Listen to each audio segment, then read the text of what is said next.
जो स्टूडेंट्स यहाँ बैठे हैं, आपसे मैं एक छोटी सी बात कहना चाहती हूँ। आपने एपीजे अब्दुल कलाम साहब का नाम सुना है ना सबने? हाँ, कलाम साहब ने एक बात कही थी कि in the very old times the world was driven by the muscle power, after that it was driven by money power, and now it is being driven by the power of knowledge. यानी पहले शरीर की ताकत से दुनिया चलती थी, उसके बाद कुछ दिन पैसे से दुनिया चली, और अब दुनिया कैसे चलती है? ज्ञान की ताकत से चलती है।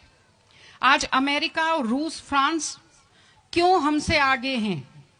उनकी जनसंख्या भी कम है, शायद वो मेहनती भी हमसे कम है, लेकिन वो हमसे क्यों आगे हैं? क्योंकि उनके यहाँ शिक्षा का जो प्रसार था वो हमसे ज्यादा हुआ, वो हमसे ज्यादा एजुकेटेड हैं। हम लोग प्राचीन काल में, हमारे यहाँ बहुत अच्छी यूनिवर्सिटी थी, नालंदा यूनिवर्सिटी थी, तक्षशिला यूनिवर्सिटी थी, लेकिन जब मध्यकाल आया तो हमने अंधविश्वासों पर ज्यादा ध्यान दिया और जो नॉलेज था साइंस का उस पर हमने कम ध्यान दिया, इसलिए हम विश्व में पिछड़ गए। एसएसटी में आप लोग पढ़ते होंगे, 10th के बच्चे एसएसटी पढ़ते हैं, कि एक समय था जब वर्ल्ड की जो रिचेस्ट कंट्रीज थी वो रूस अमेरिका नहीं थी, वो इंडिया था और वो चाइना था। चीन और भारत विश्व के सबसे धनी देश थे, लेकिन हमने एजुकेशन पर ध्यान देना छोड़ा। उसका नतीजा ये निकला कि हम लोग गरीब हो गए, हम लोग पिछड़ गए, हम लोग कमजोर हो गए। इसलिए अगर आपको खुद को ताकतवर होना है और इस देश को ताकतवर बनाना है तो आप लोग शिक्षा पर ज्यादा से ज्यादा ध्यान दीजिए। हमारी बेटियां यहां बैठी हुई हैं, आप लोग बहुत खुश किस्मत हैं, आपकी किस्मत अच्छी है कि आपने इस जमाने में जन्म लिया है जब लड़कियों को स्कूल भेजा जाता है, जब लड़कियां बराबरी के अधिकार के साथ आत्मसम्मान से जिंदगी जी सकती हैं।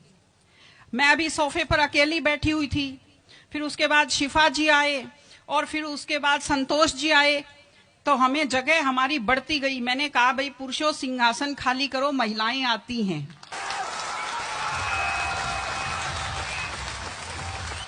तो आप लोग बहुत खुशकिस्मत हैं। आपकी दादी नानी कितना मेहनत करती थी, सांस नहीं ले पाती थी खुलकर, घूंघट से चेहरा ढककर रखना पड़ता था, जोर से बोल नहीं पाती थी, कानाफूसी में बात करती थी, और आप कितने सम्मान के साथ अपना बैग लेकर के पूरे विश्वास से आप स्कूल आते हो। बहुत खुशकिस्मती की आपके लिए बात है, आपको इसका फायदा उठाना चाहिए। आपको कोशिश करनी चाहिए कि आप एक मजबूत नारी बने। और आपसे मैं कहना चाहती हूं कि आपके ऊपर बहुत विश्वास करते, आपके पेरेंट्स आपको घर से बाहर भेजते हैं, अपने माता पिता को हमेशा अपने मन में रखिए। दूसरी चीज आप बच्चों से जो कहना चाहती हूँ, आजकल क्या है, पहले तो घर में बहुत सारे बच्चे होते थे, संयुक्त परिवार होता था, चलते ही कोई सिर में थप्पड़ मार देता था, बच्चों को बुरा नहीं लगता था, टीचर्स की मार खाते रहते थे, हंसते रहते थे।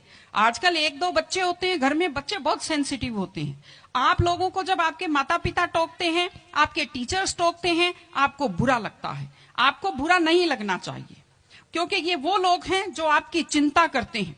मैं आपको एक छोटा सा किस्सा सुनाऊंगी। एक गाय जंगल में चल रही थी, अचानक उसने देखा एक बाघ पीछे दौड़ा। गाय भी भागी जान बचाने के लिए, सामने दलदल था, वो दलदल में थोड़ा चली, वो दलदल में फंस गई। बाघ भी पीछा करता हुआ आया, वो भी दलदल में फंस गया, लेकिन गाय से थोड़ी दूरी पर था, चल नहीं पाया। तो गाय हंसी और उसने बाघ से कहा, बाघ तू तो गया, तू मरेगा।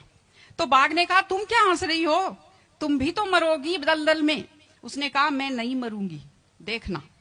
शाम को जब मालिक ने देखा गाय नहीं आई, वो 2-4 लोगों को लेकर आया। जब देखा गाय दलदल में फंसी हुई है, वो रस्से लाया, लकड़ी लाया और गाय को निकालकर बाहर किया। तो गाय ने बाघ को कहा, बाघ तुझे कोई नहीं निकालेगा, मैंने कहा था ना, जिसको संभालने वाले होते हैं वो दलदल में फंसकर नहीं मरता। आपके जो टीचर्स हैं, आपके टीचर्स और आपके पेरेंट्स आपको संभालने वाले हैं। अगर आप उनकी बात मानेंगे, आप डांट के पीछे छुपी हुई उनकी चिंता को आप समझेंगे तो आप बुराइयों के और गलतियों के दलदल में कभी नहीं फंसेंगे। इसलिए अपने माता पिता को, विशेषकर अपनी मां का चेहरा अपने दिमाग में रखिए, अपने दिल में रखिए कि वो आपके ऊपर कितना विश्वास करते हैं, वो आपकी कितनी चिंता करते हैं, घर पे आपका इंतजार करते हैं, आपके लिए हमेशा वो दुआएं करते हैं। आपके माता पिता जब मंदिर में जाते हैं खुद के लिए कुछ नहीं मांगते, जब वो बचत करते हैं उस पैसे से खुद के लिए कुछ नहीं खरीदते, वो पैसा आप लोगों पर खर्च करते हैं। उनकी इस चिंता को समझिए, अपने टीचर्स की चिंता को समझिए। मैं आप सबको बहुत शुभकामनाएं देती हूं कि आप लोग, आपकी बुद्धि तीव्र हो, आपका मन बहुत समृद्ध हो, आपका हृदय बहुत संवेदनशील हो। मैं स्कूल को मैं बहुत बहुत शुभकामनाएं देती हूं। टीचर से अपील करती हूं कि व्यक्ति केवल शरीर और दिमाग नहीं होता, एक मन होता है, एक आत्मा होती है। माइंड जो है, mind is sharpened by the knowledge and information. दिमाग तो तेज होता है, लेकिन बच्चों का मन समृद्ध कीजिए, उन्हें कमजोर पर दया करना सिखाइए, उन्हें परिवार के प्रति संवेदनशील बनना सिखाइए कि वो एक अच्छे संपूर्ण नागरिक बने, जिसको कहते हैं कंप्लीट पर्सनैलिटी, वैसे बने। मैं स्कूल को, आप सब बच्चों को, आपको ढेर सारी शुभकामनाएं देती हूं। आप अच्छे व्यक्तित्व बने, आप अच्छे नागरिक बने, एक मजबूत परिवार का, मजबूत देश का और एक अच्छे समाज का आप निर्माण करें। आपने बुलाया, हमें सुना, हमें सम्मान दिया, मैं हृदय से आभारी हूं। बहुत बहुत धन्यवाद। नमस्कार।